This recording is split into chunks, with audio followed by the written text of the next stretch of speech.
Hello everyone, welcome to our channel Kumari kitchen. మనకి కూరలు టేస్టీగా బాగా కుదరాలి అంటే ఎండి కారం ఎలా ఆడించుకోవాలో మీకు ఇప్పుడు చూపెడతాను. మనము మిరపకాయలు ఉత్తరాజు కాయలు తీసుకున్నట్లయితే మనకు మిరపకాయలు చాలా ఘాటుగా ఉంటాయి, కూర టేస్ట్ అంత బాగోదు.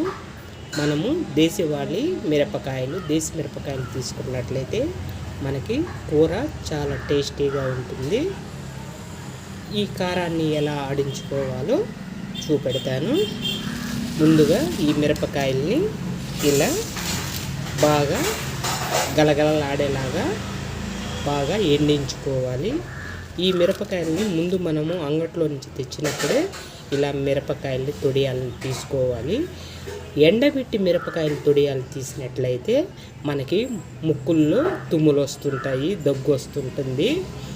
అలా రాకుండా మనకు సేఫ్టీగా మిరపకాయల్ని ఒలుచుకోవాలి అంటే ఇవి ముందుగా మెత్తగా ఉంటాయి కాబట్టి ఈ మిరపకాయల్ని తెచ్చుకోగానే మిరపకాయల తొడియాలని ముందు తీసి మనము మిరపకాయల్ని ఎండబెట్టుకోవాలి.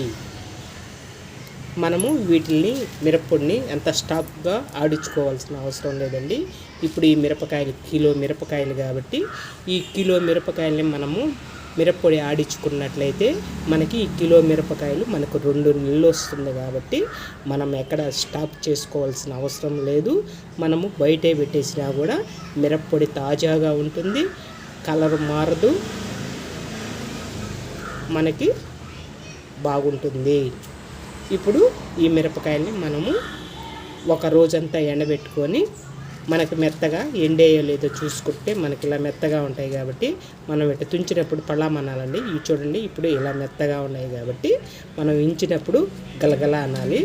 ఇవి ఒక రోజంతా ఎండబెట్టి సాయంత్రం తీసుకొచ్చుకొని మళ్ళీ 2వ రోజు కూడా వీటిల్ని బాగా ఎండబెట్టుకోవాలండి.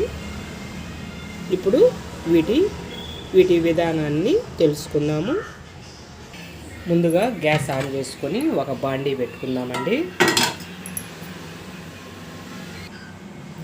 ఇప్పుడు మనము ఇలా 2 రోజులు ఎండబెట్టుకున్న మిరపకాయలని కొంచెం కలర్ మారే వరకు వేయించుకోవాలండి.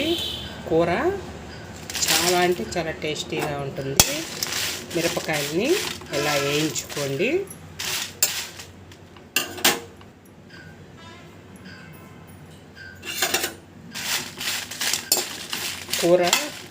కూరకే మంచి రుచి వస్తుందండి.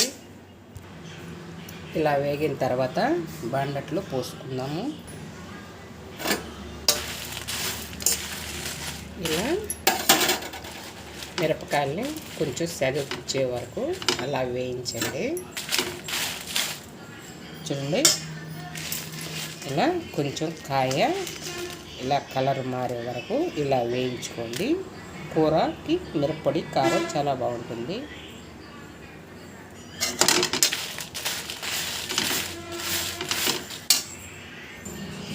ఈ మిరపకాయలు వేగిపోయాయండి.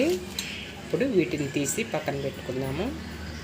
చూడండి, మిరపకాయలని ఈ విధంగా వేయించుకున్నాం కాబట్టి ఇప్పుడు గ్యాస్ ఆన్ చేసుకొని ఒక బాండీ పెట్టుకుందాము. వీటికి కావాల్సినవి ఈ కూరకి చూడండి, 1 టీ గ్లాస్ జీలకర్ర తీసుకోండి, 1 టీ గ్లాసు మెంతులు తీసుకోండి, 1 టీ గ్లాసు ధనియాలు తీసుకోండి, 1 పిడికిడు కరివేపాకు తీసుకోండి. ఇప్పుడు ముందుగా ధనియాలని వేయించుకొని పక్కన పెట్టుకోండి.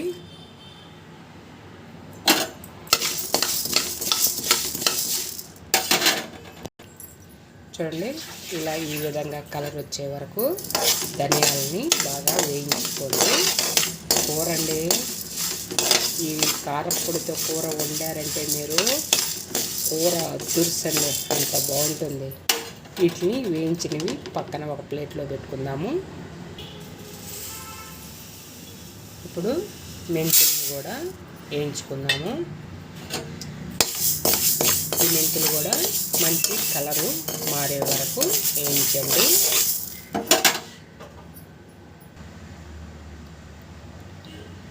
చూడండి ఇలా తీసి వేయించి పక్కన పెట్టుకుందాము.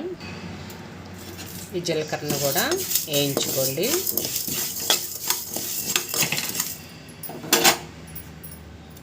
జీలకర్ర కొంచెం స్మెల్ వచ్చే వరకు వేయించండి.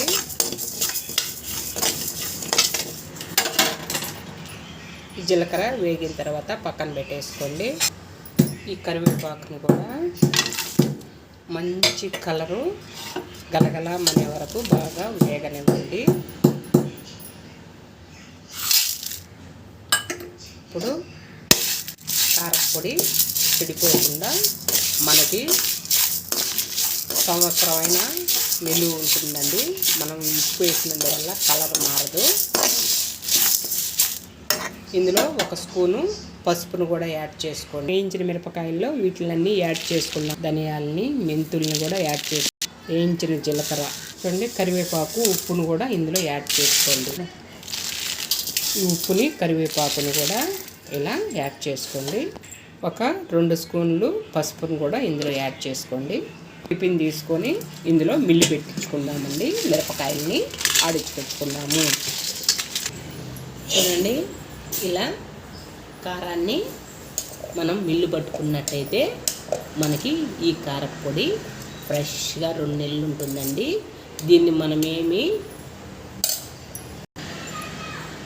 దీన్ని ఏం భద్రపరచాల్సిన అవసరం లేదండి.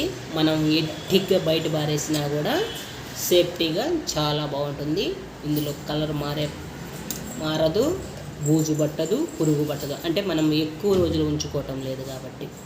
చూడండి, ఈ కారపొడి మీకు నచ్చినట్టయితే ప్లీజ్ లైక్ చేయండి, షేర్ చేయండి, సబ్స్క్రైబ్ చేసుకోండి. మీ ఫ్రెండ్స్కి షేర్ చేయండి.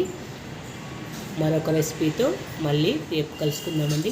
Okay, bye bye.